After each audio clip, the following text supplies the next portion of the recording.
Get him a Maury flow from the Maury Show. This is where Cam's humor turns darkly observational. Referencing Maury Show isn't random. Maury represents public spectacle, family drama, paternity questions, generational messiness. Maury flow equals drama as style, chaos as narrative. Cam is saying even attempts at fixing things can slide into spectacle. That's cynical but accurate. Fuck around, y'all gonna be up on the Maury Show. This is the warning shot. The flex flips into consequence. On one level, Cam's talking invisibility. Money can elevate, but messy behavior puts everything on display. Fame doesn't just spotlight success, it spotlights mistakes. He's mocking the idea that wealth automatically equals control. You might escape one situation, but move reckless and you end up famous for the wrong reason. But there's a second, more literal layer hiding in plain sight. Fuck around isn't abstract here. It's physical, it's behavioral, it's careless intimacy. Move without protection, move without the wrong person, move sloppy because you think money insulates you, and suddenly your private life becomes public spectacle. Maury isn't just a TV show in this bar, it's a symbol for exposure, paternity, accountability, consequences you can't talk your way out of. The joke lands because it's funny, but it sticks because it's true. Cam's saying you can afford a lot of things, but you can't buy your way out of biology, optics, or responsibility.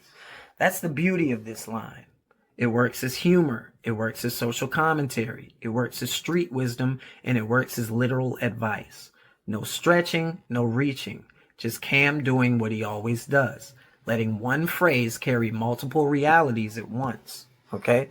Let's talk about what this whole pocket is really doing. Cam is compressing 3 social layers into 4 bars.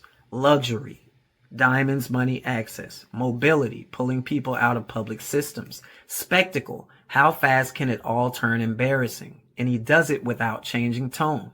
That's important. No moralizing, no lecturing, just observation wrapped in jokes. This is exactly the kind of writing people missed. If you're listening for seriousness, clean metaphors, linear messaging, you'll hear chaos. But if you're listening for social commentary, class movement, media critique, humor as camouflage, this is tight.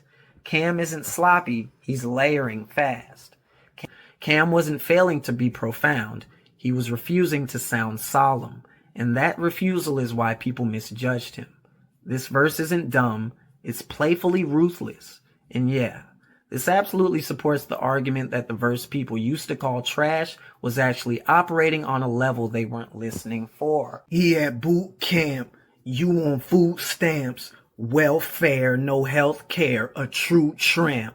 And I'm Loki, leave you pokey, no rice-a-roni, that's the okie dokie. He at boot camp, you on food stamps. This is a split screen flex. He equals discipline, structure, forward motion.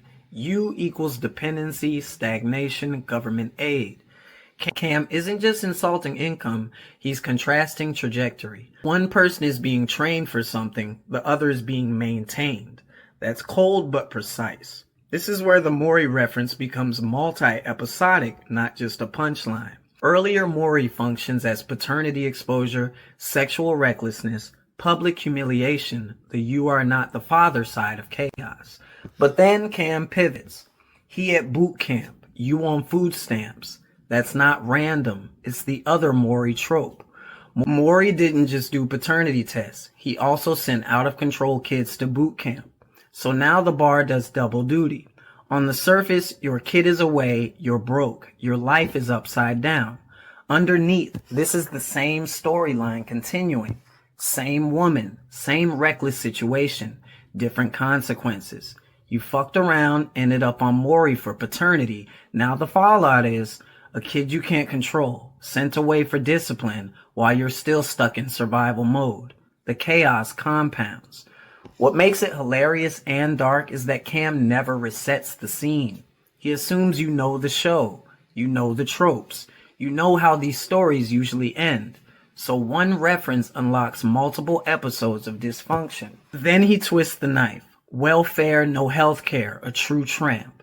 Now it's not just spectacle, it's systemic. government assistance without stability, survival without protection, exposure without support.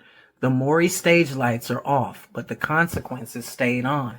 So when people hear this is Cam just clowning, they miss that he's actually doing narrative compression. He takes sex, irresponsibility, fame, poverty, parenting, discipline, and collapses them into 4 bars. That's not sloppy, that's efficient. Okay, let's talk about why this angle is lethal in a good way. Because once you point it out, you can't unsee it. It's not, wow, that's deep for Cam. It's, oh, he never left the metaphor. He stayed on Maury the whole time. Same stage, same mess, different episode.